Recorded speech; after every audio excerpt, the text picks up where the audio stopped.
Chandran dan nombor matrik saya 278351.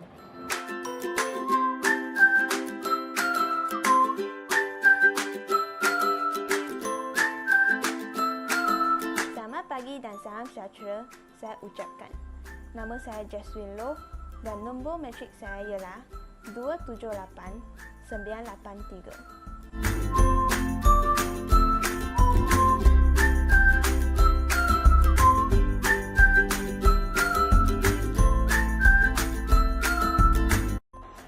Nama saya Nuraina binti Swindal, nombor matrik 278356. Nama saya Lee Wan Chi dan nombor matrik saya ialah 278449.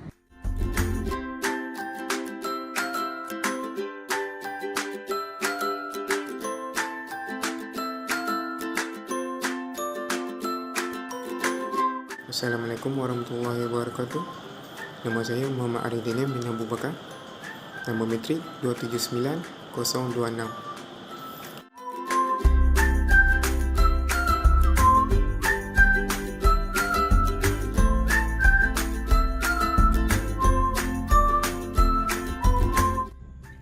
Hai, nama saya Muhammad Safar Azmir bin Azwan. Nombor matrik saya 278508.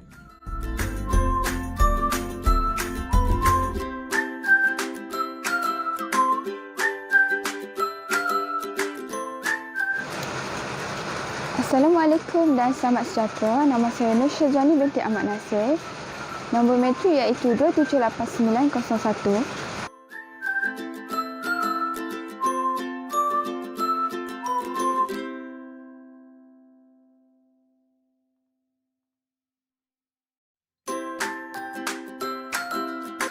Assalamualaikum warahmatullahi wabarakatuh. Nama saya Kasim Izan bin Muhammad Yusof. Nombor matrik saya 278446.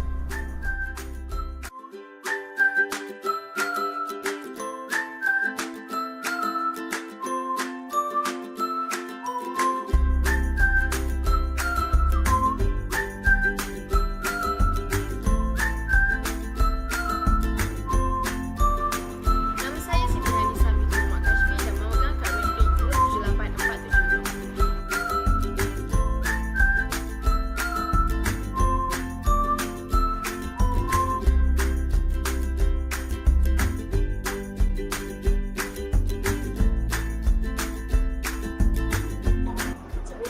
Okey, yang buat langkah-langkah tu Aina Syazwani.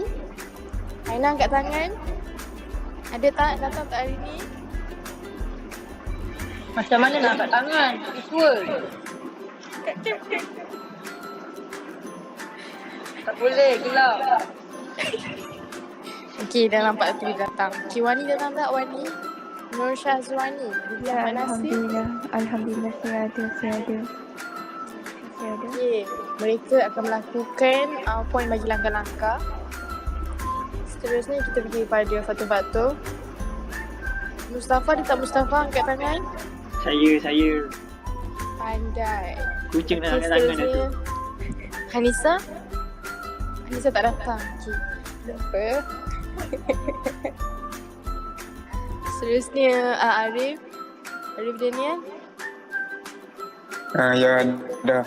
Okay, dia buat pembantu. So ada apa-apa, tak apa, tu kejap. Okay, kesan-kesan Komutan dan juga Jaswin. Alright, so itu ialah tugas-tugas anda untuk mencari point bagi editing video. Bagi buat infografik. Kita akan serahkan kepada Aina. Sebab Aina, anda berminat nak buat infografik tu? Aina, anda di sana? Ya, Bu. Ya, Bu. Yes. Okay, anak ibu ni buat infografik je. Ibu. Okay. So, awak buat infografik. Bagi slide kita dah ada. Slide kita saya lampirkan. Seterusnya editing video dan bagi insert video ke dalam slide. Siapa siapa yang nak buat tu, siapa yang berminat, siapa yang rajin nak edit video. Siapa ada pengalaman, sila angkat tangan.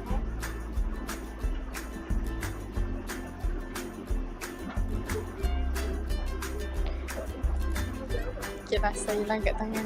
Mana yang tak nak angkat tangan?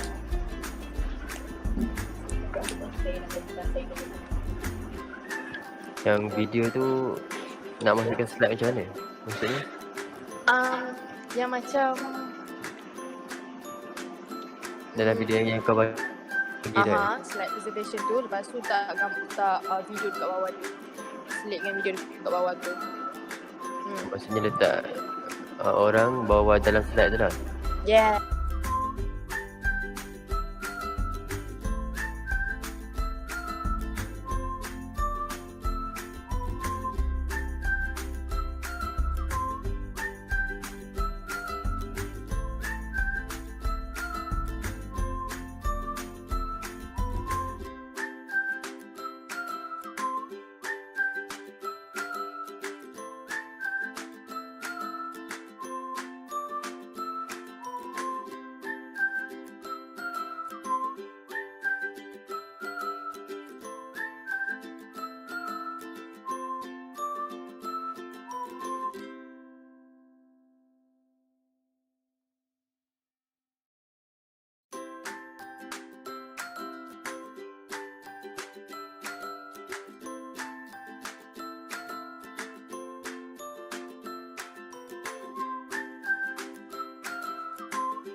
Saya ingin membentangkan pengenalan bagi tajuk pengangguran ketika COVID-19. Malaysia telah menghadapi kadar pengangguran yang tinggi apabila pandemik COVID-19. Bilangan penganggur telah meningkat sebanyak 2.6% dari 2.7% pada awal tahun 2020 sehingga 5.3% pada akhir tahun 2020. Dalam pandemik COVID-19 ini, Malaysia telah melaksanakan Perintah Kawalan Pergerakan iaitu PKP dan ini telah menyebabkan syarikat terpaksa berhenti kerja dan mengurangkan pekerja untuk menanggung kerugian mereka. Poin pertama bagi faktor berlakunya pengangguran ketika COVID-19 ialah kejatuhan dalam penawaran agregat, yang mana kerajaan bagi cukai mahal kepada pengeluar. Bagi mengurangkan beban, ramai pekerja terpaksa diberhentikan. Dan kenaikan kos berlaku apabila kesatuan sekerja meminta upah yang tinggi. Dan ramai pekerja terpaksa diberhentikan dan mereka pun akan berkurang dari sektor perindustrian. Seterusnya, faktor kedua pula ada keseimbangan antara keperluan industri dan graduan universiti. Seperti mana yang kita tahu, setiap tahun lebih 100,000 graduan dihasilkan oleh IPT awam dan swasta. Ini menyebabkan lambakan graduan berlaku. Jadi, peluang pekerjaan yang ada pula terhad berbanding dengan sebelum berlakunya gelombang COVID. Kadar gaji yang tidak setara dengan kos kehidupan kini oleh industri menyebabkan graduan menganggur dan memilih dalam mencari pekerjaan. Selain itu, penutupan operasi bagi sebahagian besar perniagaan semasa PKP juga antara sebab berlakunya pengangguran ketika berlakunya gelombang virus corona. Bagi menjelaskan lagi pernyataan itu, ramai penduduk tempatan kehilangan pekerjaan, mencari kerja merasakan sukar untuk mendapatkan pekerjaan. Penduduk yang bekerja yang paling terjejas adalah di sektor pembuatan dan perkhidmatan iaitu penginapan makanan dan minuman, kesenian, hiburan dan kesenian dan rekreasi serta perkhidmatan lain seperti pusat kecantikan dan salon. Hari ini saya akan bercerita mengenai faktor pengangguran ketika COVID-19. faktor utama pengangguran ketika COVID-19 ialah penutupan pelbagai sektor ekonomi seperti sektor perdagangan yang melibatkan perniagaan. Penutupan sektor ekonomi ini berikutan dengan pelaksanaan Perintah Kawalan Pergerakan KP. Oleh yang demikian, ramai pekerja yang dipaksa untuk mengambil cuti tanpa gaji selama beberapa bulan. Selain itu, syarikat yang terjejas akibat PKP ini juga telah memberhentikan pekerja-pekerja mereka dengan serta-merta. Oleh yang demikian, pekerja-pekerja tersebut akan kehilangan pekerjaan mereka. Dengan ini, kadar pengangguran akan meningkat dari semasa ke semasa ketika COVID-19. Saya akan menerangkan beberapa faktor yang menyebabkan pengangguran. Antara faktor-faktor yang menyebabkan pengangguran ialah kegiatan ekonomi, ketidakstabilan ekonomi dan kekurangan mobiliti buruh. Faktor pertama, kegiatan ekonomi. Kegiatan ekonomi yang turun naik atau keadaan ekonomi yang tidak stabil dan tidak menentu. Faktor kedua, ketidakstabilan ekonomi menyebabkan pengurusan negara terganggu sekaligus akan menjejaskan sektor ekonomi dan menyebabkan berlakunya pengangguran. Faktor ketiga ialah kekurangan mobiliti buruh. Buruh sukar untuk bergerak dari satu kawasan ke kawasan lain akibat Perintah Kawalan Pergerakan. Selain itu, buruh juga sukar untuk bergerak dari tempat kerja ke tempat kerja yang lain sekiranya berlaku pemindahan tempat kerja atau sebagainya. Antara langkah-langkah untuk mengatasi masalah pengangguran semasa COVID-19 ialah yang pertama, penjana memacu ekonomi. Inisiatif kerajaan Pendekatan Nasional melalui penjana diharapkan bakal memberikan manfaat kepada 3 juta tenaga kerja melalui beberapa pelan pelancaran yang komprehensif. Hal ini boleh dikaitkan dengan ilmu falsafah ekonomi iaitu membincangkan tentang perkara-perkara dan persoalan dasar mengenai ekonomi. Contohnya, kerajaan telah memberikan inisiatif kepada majikan untuk mengekalkan pekerja sedia ada dan mengambil pekerja baru. Yang kedua ialah anak muda yang proaktif. Penjana memberikan ruang kepada golongan belia untuk meningkatkan lagi kemahiran dan kemampuan diri supaya dapat memenuhi keperluan pasaran pekerjaan. Hal ini dapat dikaitkan dengan ciri-ciri falsafah dalam falsafah pendidikan kebangsaan yang keempat iaitu intelek. Intelek ialah sistem pendidikan yang mementingkan mata pelajaran yang bersifat akademik, bertujuan membina ilmu dan juga membina minda ke arah pemikiran yang lebih tajam dan juga luas.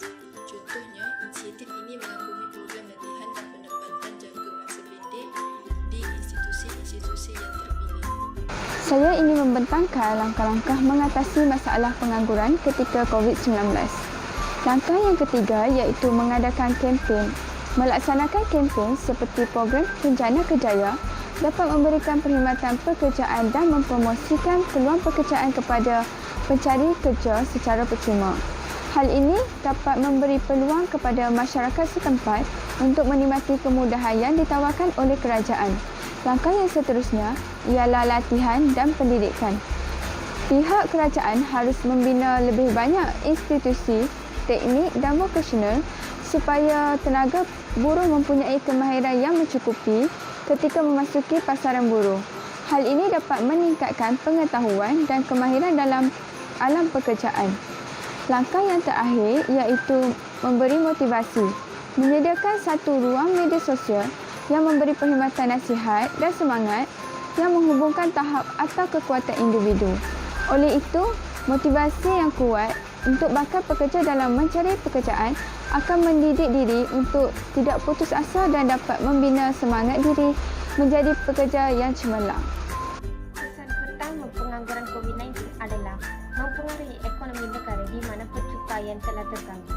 Apabila syarikat-syarikat memecat pekerjanya, syarikat-syarikat tersebut telah mengalami tenaga kerja yang tidak mencukupi. Jadi perkara ini telah menyebabkan kegiatan import dan ekspor terjejas. Dan perkara ini terus menyebabkan hasil percukaian negara juga terjejas. Jadi apabila mengaitkan isu ini dengan falsafah rukun negara iaitu kedaulatan dan undang-undang, kita sebagai rakyat Malaysia perlulah mematuhi segala undang-undang yang diundangkan oleh negara kita supaya kita dapat mengawal penyebaran COVID-19 ini dan dapat memulihkan ekonomi negara. Kesan kedua adalah pendapatan individu terjejas. Akibat daripada penularan COVID-19 ini, kebanyakan pekerja telah hilang kerja dan mereka mengalami kemiskinan. Jadi dengan mengaitkan isu ini dengan falsafah logik, kita sebagai seorang yang berpendidikan, kita perlulah berfikiran logik dan relevan bagi mengatasi masalah ini dengan menjalankan perniagaan kecil-kecilan seperti menjual kuih raya dan sebagainya. Dengan ini kita dapat membendung kemiskinan dalam wabak COVID-19 ini. Sekarang, saya ingin membincangkan kesan pengangguran akibat COVID-19 terhadap semua masyarakat. Antara kesan pengangguran ialah taraf hidup penduduk menurun. Hal ini demikian kerana keluaran negara kasar yang semakin berkurang telah menyebabkan pendapatan per kapita masyarakat menurun.